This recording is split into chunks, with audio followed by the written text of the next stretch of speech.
Hi everyone. Recently, I listened to one of the podcasts, which is named Let's Talk Supply Chain, and the host mentioned humanitarian supply chain, NGOs, and it was a slight talk about that. So, in order to expand this topic, I have prepared explanation of different tasks of the humanitarian supply chain manager during the day. However, there is no routine. Your daily routine will depend on the context, size of the mission, and supply chain responsibilities which you agreed to.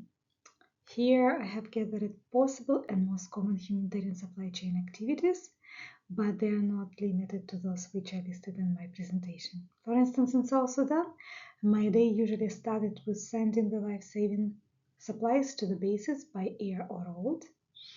The supplies had to be on the bases before the darkness due to the security challenges in my mission.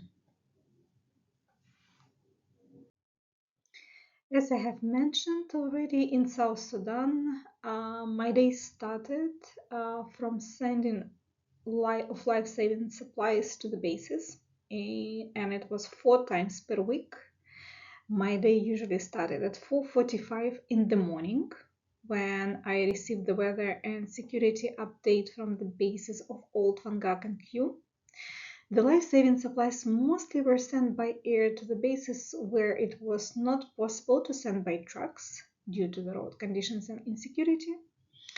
But for some of the bases, we were sending by trucks, and the actions and protocols were similar. 5 in the morning, I was receiving a call from our security manager about the security situation in Juba.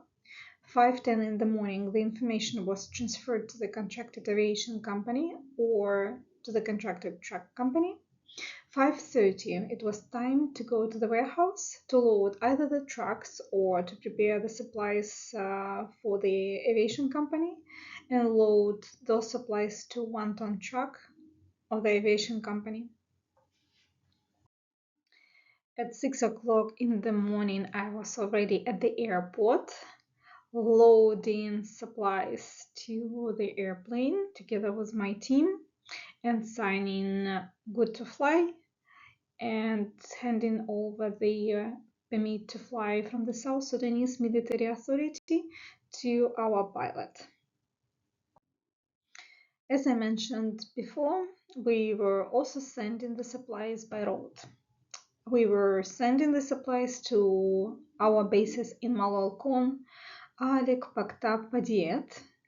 Usually it was minimum 5 trucks of 20 tons full of different supplies such as I can show you here. It was plumpy nuts, plumpy sap, seeds and agricultural tools for our food security projects, and different kits and printing materials for hygienic campaign, dry food, salt, sugar, sorghum, rice, beans, normal food for the base, whoever asked something. For instance, our expatriates who were living there, they had to have something, so we could put also in our trucks. Cleaning materials and tools for our cleaning campaigns, fuel, oil, generators, vehicle spare parts, and other items. As humanitarian supply chain managers, they do not concentrate only on one category. There are a variety of categories, and these also depend on the mission. For instance, in Nigeria, I was purchasing a live female goats. In Nigeria, for instance, for Damasak Mangono, it was a big mission. We were sending every day from 10 trucks to 15, 20-ton trucks with different supplies. So we had 4 big warehouses. Here we prepared hygienic kits to be dispatched to Damasak and Mangono, buckets, soaps, different supplies which were intended for the distribution in Mangono and Damasak. The humanitarian logisticians are never bored. For instance, on the first photo, I'm ordering different kits during the emergency response in Syria in 2019 from our procurement center of Solidarity International. Here we are purchasing with my team in our procurement center of Solidarity International. And here is the distribution site in Al-Hasakeh during the Syrian crisis in October 2019.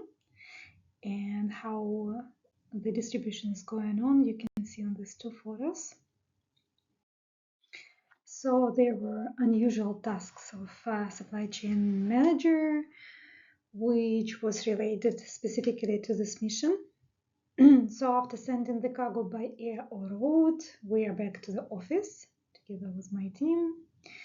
And we started our usual duties of the supply chain manager, analyzing national tenders for tents, construction of latrines, incinerators, health centers, wash items, IT equipment, borehole drilling, food supply, seats, stationery, transportation services, aviation services, you name it. Here is my team. We were discussing, it seems to me it was a tender for the tents, because here it was a sample of the tent which we wanted to see how it's going to be and whether the quality is good. And here we just finished inspecting the sample together with my team. Here it was the preparation of the distribution of the local kits procured locally. We found the supplier who, during the Hurricane Matthew, it was extremely difficult to find someone who was operating, but we found the supplier who could prepare the kits, and we could distribute them to the affected population. We also prepare for cash transfer programs, and we also draft contracts for the cash transfer service providers. And briefly, what is a cash transfer programming? Cash transfer programming is not a physical distribution of goods, but a distribution of money. And for that, the supply chain must be still prepared and planned effectively in order to achieve project's desired outcomes. Supply chain managers must assess the market's capability and reliability, as well as quantify the impact of choosing cash transfer programming over in-kind. In-kind, it's a physical distribution. Delivery mechanism can be by cash in envelopes, checks, money order. It can be in paper vouchers or scratch cards, as you can see on the picture, or it can be distributed in the form of electronic cash or vouchers, such as prepaid cards, mobile vouchers, smart cards, stored value cards.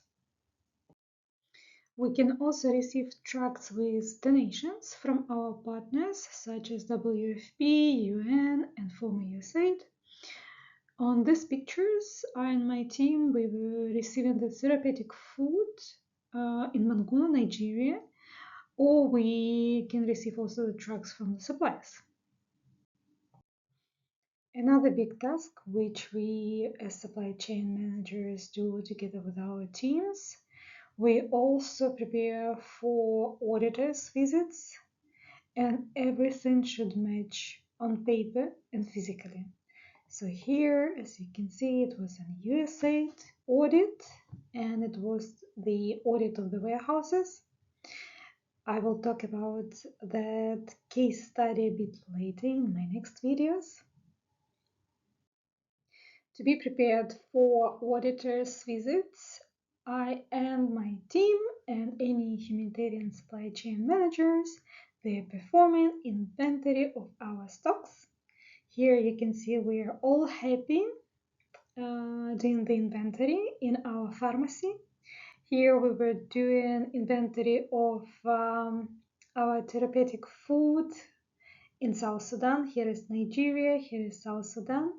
And we were updating stock cards, we were updating PIN cards, we were updating Excel system. Yes, and in the mission, Excel is everything.